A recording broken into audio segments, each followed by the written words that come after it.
Well, good morning. Reading this morning is from Luke 16. And it's a short passage, so I'll read it, but for those who wish to read along with me, it's on page 851. I think that's on the right-hand side. And it's Luke 16, 19 through 24.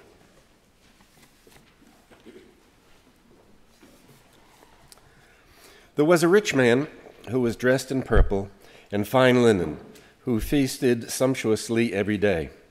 And at his gate lay a poor man named Lazarus, covered with sores, who longed to satisfy his hunger with what fell from the rich man's table. Even the dogs would come and lick his sores. The poor man died and was carried away by angels to be with Abraham. The rich man also died and was buried. In Hades, where he was being tormented, he looked up and saw Abraham far away with Lazarus by his side. He called out, "Father Abraham, have mercy on me, and send Lazarus to dip the tip of his finger in the water and cool my tongue, for I am in agony in these flames." May the Lord assist us in the understanding of this passage. And we'll follow it up with, I chose the subject of bystanders for this morning's sermon because it was in the news, and there's some recent readings, and my affection for history. But started out in a headline in the Addison Independent where a 14-year-old student at the Middlebury Middle School talked to his parents, who called the principal of the school and reported that another student was planning to bring a gun to that school and to kill another student. The police were able to neutralize the potentially lethal situation. And the question arises, why did the student report the plan? What were the risks? What if it was a fake plot? Why do we step up in some cases and retreat in others? So, what does it mean to be a bystander? Webster's definition of the word bystander is a person who stands near but does not participate, an onlooker. A biblical definition is that of a culpable bystander, one who could help but doesn't. One of the first stories of bystanding is found in the book of Job. After several tests inflicted upon Job, loss of his worldly possessions, his wealth, his children killed, the infliction of skin sores, Job's three friends, Elzaphat, Bildad, and Zophar, came to console him. Each of them blamed Job for his woes, some consoling. They might have helped, but they said, as I have observed, those who have plowed evil and those who sow trouble reap it. They piled on the blame and became bystanders instead of assisting their friend.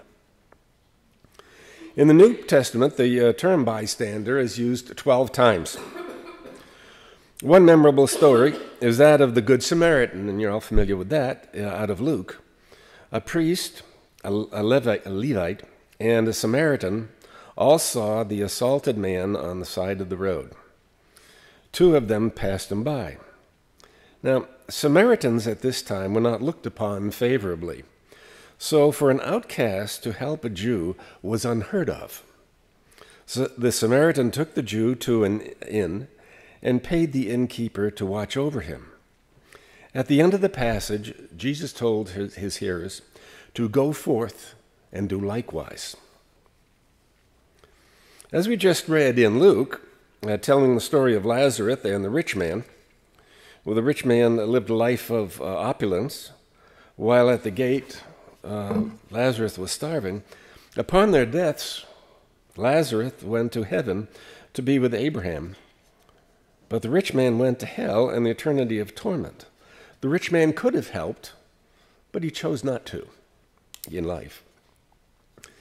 These and other biblical stories convey God's view of the culpable bystander and personalize the admonition to love thy neighbor as thyself. The neighbor is defined as a person in need whom you see and could help.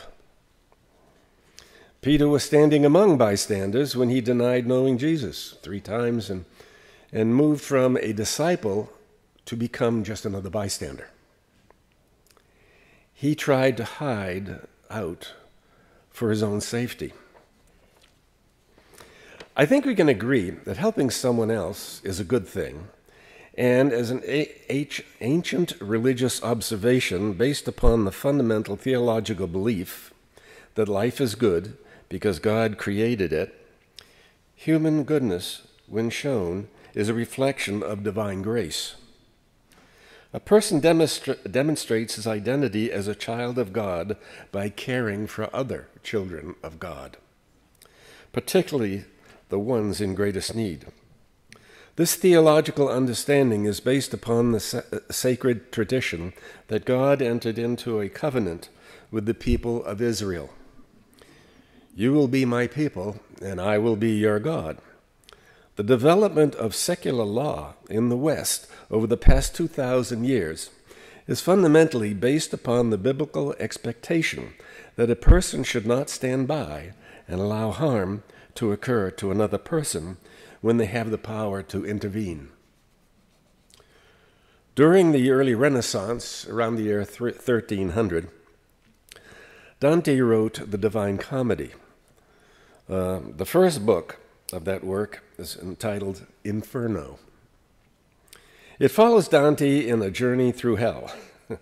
With the poet Virgil as his guide, Dante journeys through 9 circles of hell, starting with limbo, containing pagans, those not believing in Christ.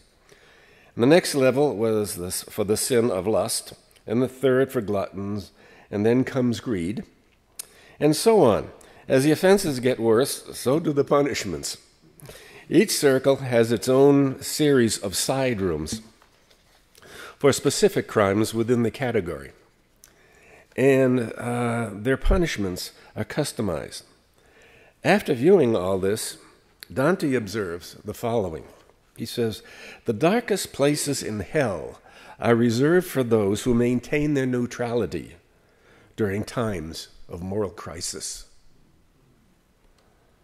Throughout history, there have been tragic cases of national, regional, institutional, and personal bystanders who have observed crimes and did nothing. The Crusades, the Inquisition, the Trail of Tears, the Holocaust, the Khmer Rouge in Cambodia, lynchings, and other civil rights violations, on and on and on. Both Protestant and Catholic churches failed as institutions to speak out forcibly against the Nazis in the 1930s and 1940s. The papacy was more concerned about preserving the institutions of the church than protecting the clergy than in saving Jews. An interesting story that I came across, and maybe some of you are aware of it, is that on April 9th, 1940, Denmark was invaded by German military forces. In all their occupied countries, the Nazis required the Jewish citizens to wear the Star of David on their sleeve.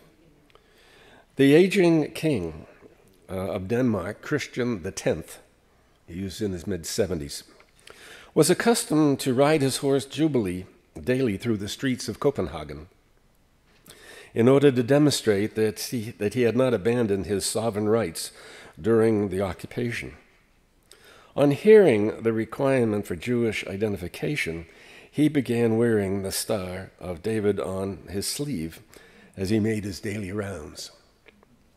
Soon the citizens of Copenhagen began to wear the star until all wore the star. The Germans were baffled. Who was a Jew? After a time, the Germans withdrew the requirement. During the nearly 5 years of occupation, the Danish resistance moved 7,000 Danish Jews to neutral Sweden. Stepping up can be a national stepping up can be national, organizational, but most commonly, it is the individual who steps up. On the wall in the Holocaust Museum in Washington, D.C., is a plaque with the following inscription: "Thou shalt not be a victim. Thou shalt not be a perpetrator. Above all, thou shalt not be a bystander." Today, the challenges in our lives are as great as ever, and media awareness is ever increasing in our daily lives. Child and adolescent bullying, sexual harassment, extreme politics, racial bias, the list is endless. Let's take a brief look at bullying because it is something the vast majority of us have seen or experienced.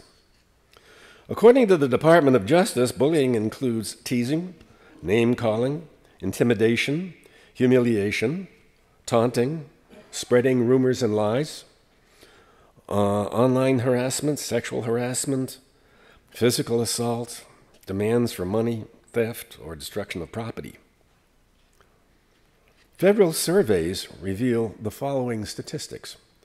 28% of American students grades 6 through 12 have experienced bullying. 15% of high school students were cyberbullied in the past year. 52% of LGBT students experienced bullying. And 71% of students say they have witnessed bullying in their schools. But, I like that but, when bystanders intervene, bullying stops within 10 seconds, 57% of the time. So, why don't we intervene? Some of the reasons include, number one is fear. What if they turn on me? And I'll be their next target. Helplessness. I don't know what to do or how to effectively intervene. Or the unconcerned. It's none of my business. It's not my fight. I don't poke my nose into other people's business. And of course, it's always passing the buck, which is someone else will do it. There are other folks around. So what do we need to be able to work up the courage? Number one, a sense of our own solidity, our center, our values, saying, I know what I stand for. Another is a sense of a clear, unambiguous sense of right and wrong, as in I know it when I see it. A few options of how to intervene, what to say, and then I know what to do. It all begins at home. We have spent time, if we spend time reflecting on what we would do in various situations before we're actually confronted with them, we have a chance to work out our questions. We can also get together with others we respect and talk about what's effective and what is not effective. Teach our children and grandchildren so that they know how to cope. It's so important that we give children a way to cope with what they may be confronted with before the issue arises so they know how to handle it. And in teaching, we also learn. Practice. Role play with our children. Ask them what they've seen, what they've heard, and what they thought about it. Give them examples. Be an example. Now, my first encounter with a strong bystanding situation came in my 20s when I was a young adult, at least the first significant one. His name was Richard, actually Dick. We went through high school together. He was sort of a friendly giant, not really sociable, wasn't an athlete, so he didn't belong to any particular group or whatever. But he was a good student. And after graduating high school, he went to Massachusetts School of Pharmacy. And he was there for a little more than a year, and he left I believe it was a financial situation. Anyway, he enlisted in the Navy as a corpsman and soon found himself in a hospital ship off the shore of Vietnam. Now, in the intervening time, he became married, and he and his wife had a child. They lived just outside of San Diego. That was sort of the home base for the ship. When he was on leave one morning, when he and his wife woke up, they went into the infant's room and found that the child had died that morning of SIDS, sudden infant death syndrome. Well, I heard about this, and I was active in an organization called the JCs at the time, Junior Chamber of Commerce. It's sort of like the Rotary. It's mostly, no, it's entirely male-dominated, come to think of it. And the day I heard of the story, I had a meeting that evening with them, and I addressed them and said, hey, guys, we have an opportunity here, because the Navy would not fly the infant's body back to Massachusetts to be buried, and they were on the West Coast. I said, let's get cracking, and we can, raise some money and have the body flown over here and arrange for a proper burial. Well, I was just about booed off the stage. They were too busy planning for their annual picnic. Who's going to buy the beer? How many pounds of hamburger do we need? And besides, that's not the thing that JCs do. We do, apparently, parties. I go, what? So anyway, hopped in the car, went back home, called the president of the national JCs, and I said, here's the situation. Is this part of what it is we do, or is it not? He says, it absolutely is. Okay. Went back to the meeting. Got up there on the stage and said, guys, it's absolutely the thing to do. And I got booed off the stage. Couldn't believe it. And this is people that he had gone to school with, neighbors. I'm going, wow, this is strange. So anyway, I got on my high horse and I said, that ain't going to happen. Anyway, the next morning I started making phone calls. Anyway, within 2 to 3 days, we raised enough money. Had the body flown back to Massachusetts, arranged for a funeral, the casket and the headstone and all of that. And that was about, I think I got a thank you letter from the folks. I said, oh, that's great. Anyway, 20 years later, I was at a high school reunion. And there I saw our Dick across the floor, and that was the first reunion he had attended. And I saw him walking very purposely toward me. And he just came up to me, and he didn't say a word. He just wrapped his arms around me, and I was totally engulfed in this guy. And he sobbed. And we didn't say anything. Well, the point of the story is not in my being some kind of a hero, but that in some small measure, this starts to compensate for all the times that I have not stepped forward. Amen.